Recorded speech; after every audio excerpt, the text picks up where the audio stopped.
محمد محفوظ گاؤں پنڈ ملکہ ضلع راولپنڈی میں 25 اکتوبر 1944 میں پیدا ہوئے۔ بچپن ہی سے بہت دلیر، باوقار اور خود اعتماد شخصیت کے مالک تھے۔ انہوں نے ابتدائی تعلیم اپنے گاؤں کے پرائمری اسکول سے حاصل کی۔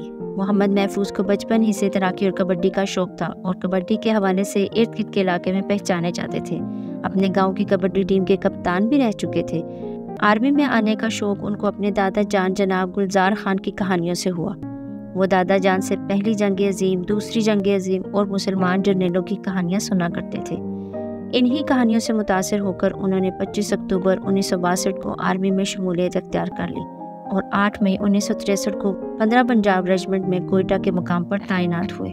لاست تائک محمد محفوظ الفا کمپنی کے پلاٹون نمبر 3 میں LMG کے فائرر تھے۔ 1971 کی پاک بھارت جنگ میں 15 پنجاب 10 ڈویژن کا حصہ تھی اور لاہور واگا کے محاذ پر تعینات تھی۔ 17 دسمبر کی رات 15 پنجاب کی ایک کمپنی کو ایک گاؤں پر حملہ کرنے کا حکم ملا جو دشمن کے علاقے میں تھا اور دشمن کی ایک کمپنی اس پر متعین تھی۔ وہاں پر دشمن نے ارتفاع کے لیے نہایت مضبوط مورچہ بندی کر رکھی تھی۔ کچھ وجوہات کی بنا پر حملہ اپنے مقررہ وقت سے کچھ دیر بعد کیا گیا۔ اسی دوران روشنی پھیلنے کی وجہ سے دشمن ہماری کمپنی پر کارگر فائر کر رہا تھا۔ یہ ایسا مرحلہ تھا کہ ذرا برابر حرکت موت کا پیغام سنا رہی تھی۔ لاست تائک محمد محفوظ نے اس موقع پر بھی ہمت نہ ہاری اور دشمن کی جانب فائر جاری رکھا۔ اسی دوران دشمن کا ایک بم لاست تائک محمد محفوظ کے قریب پھٹا اور بم کے کئی ٹکڑے ان کے جسم پر لگے، جس کی وجہ سے لاست تائک محمد محفوظ کی مشین گن ناکارہ ہو گئی۔ لاست تائک محمد محفوظ سے 3 گز کے فاصلے پر اس کا ایک اور ساتھی جو LMG کا فائرر تھا شہید ہو چکا تھا اور اس کی LMG قریب ہی پڑی تھی۔ لاست تائک محمد محفوظ رنگتا ہوا اس کی طرف بڑھا اور اس کی LMG سے دشمن پر فائر کرنا شروع کر دیا۔ اسی دوران اس نے دیکھا کہ دشمن کی ایک مشین گن اپنے مورچے سے ہماری طرف تباہ کن اور مؤثر فائر کر رہی ہے۔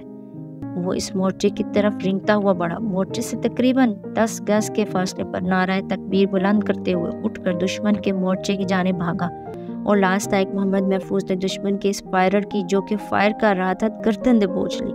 دشمن کے باقی 2 سپاہیوں نے سنگینوں سے محفوظ پر حملہ کر دیا، لیکن اس شیر دل جوان نے دشمن کو اس وقت تک نہ چھوڑا جب تک اس کو موت کے گھاٹ نہ اتار دیا اور لاست تائک محمد محفوظ نے زخموں کی تاب نہ لاتے ہوئے جام شہادت نوش کیا اور شہید ہونے کے بعد بھی دشمن ان کے ہاتھ اپنے ساتھی کی گردن سے بڑی مشکل سے ہٹا سکے۔ اس تمام مارکے میں دشمن کی 3 سکھ لائٹ انفنٹری کی کمانڈنگ آفیسر لیفٹیننٹ کرنل پوری جو کہ اگلے مورچے میں تھا، محفوظ کی تمام بہادری کی کارروائی دیکھ چکا تھا۔ فائر بندی کے بعد جب شہداء کی لاشیں اٹھائی جا رہی تھی تو دشمن لاست تائک کی لاش خود اٹھا کر لائے اور کمانڈنگ آفیسر نے محفوظ کی بہادری کا اعتراف ان الفاظ میں کیا: میں نے اپنی تمام سروس کے دوران اتنا بہادر جوان کبھی نہیں دیکھا۔ اگر یہ انڈین آرمی کا جوان ہوتا تو آج میں اس بہادر جوان کو انڈین آرمی کے سب سے اعلیٰ فوجی اعزاز کے لیے پیش کرتا۔ اور یوں 23 مارچ 1972 کو حکومت پاکستان کی جانب سے لاست تائک محمد محفوظ کو بعد از شہادت سب سے اعلیٰ جنگی اعزاز نشان حیدر سے نوازا گیا۔ اللہ تعالیٰ ہمارے شہیدوں کے درجات بلند کرے، آمین۔